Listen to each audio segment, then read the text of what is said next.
औज़ुबिल्लाहि बिस्मिल्लाहिर्रहमानिर्रहीम अस्सलाम वालेकुम टू ऑल ऑफ यू। उम्मीद है आप सब खैरियत से होंगे। अल्लाह ताला आपको खुश रखे, अल्लाह ताला आपको कामयाबियाँ दे। स्टूडेंट्स, जैसा कि मैंने आपको हर वीडियो में बताता हूँ कि जो है ना, मैं लेक्चर स्टार्ट किए हुए हैं फिजिकल केमिस्ट्री, एनवायरमेंटल केमिस्ट्री और जो भी बीएस के आप लेक्चर्स हैं, तो कोर्स आउटलाइन है, तो उसके हिसाब से मैंने लेक्चर स्टार्ट किए हुए हैं। सो हम लोग जो है वो बायोकेम 300 पढ़ रहे हैं। तो कल मैंने लास्ट लेक्चर में आपको शुगर एसिड्स के बारे में बताया था और उनकी डिफरेंट जो है ना वो आगे साइक्लिक स्ट्रक्चर्स देखे थे और डिफरेंट टर्म्स देखे थे, हमें एसिटल फॉर्मेशन, हमें कीटल फॉर्मेशन, रेटिनल, और इनकी किस तरह रिड्यूसिंग और नॉन रिड्यूसिंग शुगर आपस में डिफरेंस है उनका। और हम लोगों ने साइक्लिक स्ट्रक्चर्स देखे थे इनके। जो आज का हमारा नया टॉपिक है, उसमें हम लोगों ने जो है वो कुछ जो है टर्म्स पढ़नी है, ठीक है। और एक नया टॉपिक जो है हम शुरू करते हैं, पॉलीसेकेराइड, ठीक है। पॉलीसेकेराइड सबसे कॉम्प्लेक्स कार्बोहाइड्रेट हैं, ठीक है। तो इनमें जो है ना बहुत ज्यादा मोनोसेकेराइड्स आपस में अटैच होके एक स्ट्रक्चर बनाते हैं, ठीक है, ठीक है। और क्योंकि नाम ही पॉलीसेकेराइड है, तो इसका मतलब पॉली से मतलब ये है कि बहुत सारे मोनोसेकेराइड आपस में अटैच हो जाएंगे with the help of glycosidic linkage.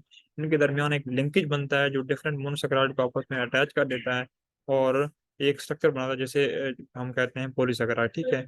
तो ये जो पॉलीसेकेराइड हैं, ये बहुत ज़्यादा इंपॉर्टेंट, इनकी इंपॉर्टेंस है इस वजह से क्योंकि हमारे सेल के स्ट्रक्चरल फंक्शन को और जो कंपोनेंट सेल वाल होती है, सेल मेम्ब्रेन होती है और इसके अंदर एंडोप्लाज्मिक रेटिकुलम की और माइक्रोट्यूब्यूल्स की जो फॉर्मेशन होती है, उनमें पॉलीसेकेराइड जो है वो अपना रोल अदा कर रहे होते हैं।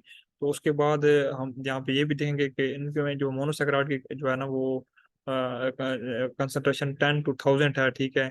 और उसकी जो एग्जांपल है, स्टार्च हो गई, सेलुलोज हो गई और ग्लाइकोजन, और उससे बहुत ज्यादा है। मैंने दो तीन जो है ना इंपॉर्टेंट इंपॉर्टेंट यहाँ पे लिख दिए हैं। तो यहाँ पे इसका इंट्रोडक्शन हम लोगों ने देखी है।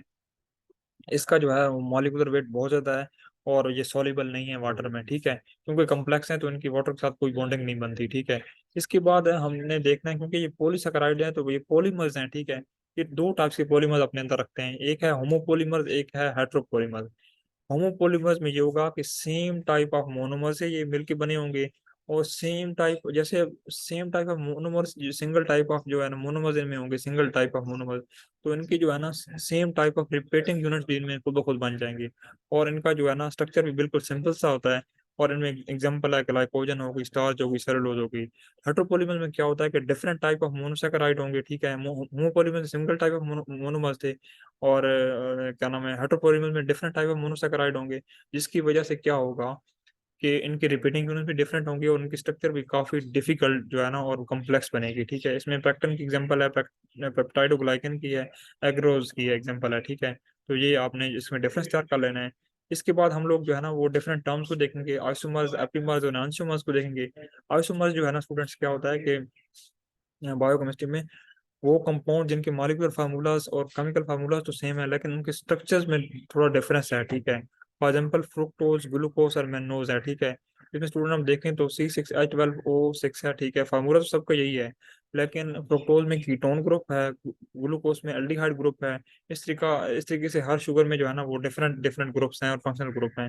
तो इसमें ये है कि मॉलिक्यूलर फार्मूला सबका सेम है लेकिन स्ट्रक्चर में जो है ना थोड़ा डिफरेंस आ रहा है।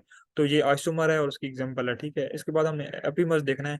एपीमर्स बिल्कुल आइसोमर्स ही होते हैं लेकिन वो आइसोमर जो कि डिफरेंस हो, जिनका डिफरेंस हो सिर्फ और सिर्फ एक ही कार्बन पे, सिर्फ और सिर्फ एक ही कार्बन पे, वो आपस में थोड़े मुख्तलिफ हों, तो वो होते हैं एपीमर। जिस तरह ग्लूकोज है और ग्लूकोज है, ग्लूकोज में क्या होता है कि थर्ड कार्बन पे OH ग्रुप की जो कॉन्फ़िगरेशन है वो लेफ्ट साइड पे हो जाएगी और H जो ग्रुप होगा वो राइट साइड पे लगा होगा। लेकिन ग्लैक्टोज में स्टूडेंट आप देख लें तो थर्ड कार्बन पे तो लगी ही होती है, ठीक है, लेकिन फोर्थ कार्बन भी में भी चेंज हो जाती है, थर्ड एंड फोर्थ कार्बन दोनों पे चेंज हो जाती है।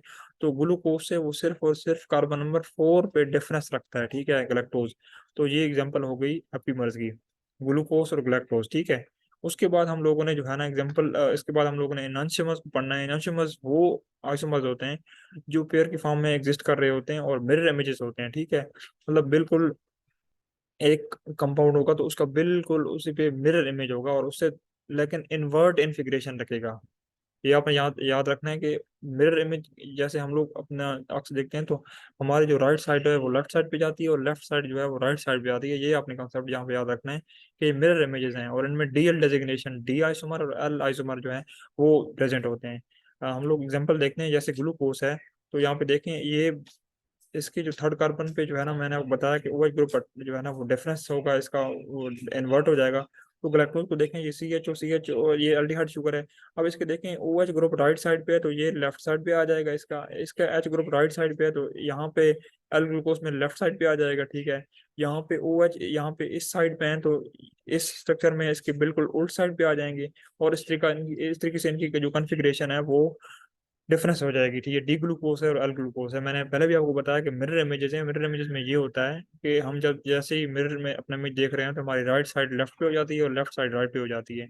तो बिल्कुल इस तरीके से इनका जो राइट साइड पे जो ग्रुप होंगे वो लेफ्ट साइड पे चले जाएंगे और जो लेफ्ट साइड पे थे वो राइट साइड पे आ जाएंगे। तो ये दोनों जो है आपस में आइसोमेरिक हैं, ठीक है।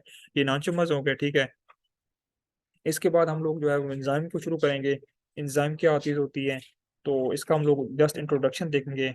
और इस नेक्स्ट लेक्चर में जो है ना हम एंजाइम को जो है ना मुकम्मल तौर पे जो पढ़ेंगे। तो एंजाइम जो है ना वो हमारे बॉडीज के जितनी मेटाबॉलिज्म होती है उनको कंट्रोल कर रहे होते हैं। हमारे ग्लोबुलर प्रोटीन्स हैं, हमारी बॉडी के अंदर ही प्रोटीन्स होती हैं जो कि मेटाबॉलिज्म को जो है वो स्पीड अप कर रही होती हैं विदाउट बीइंग इन्वॉल्विंग इट।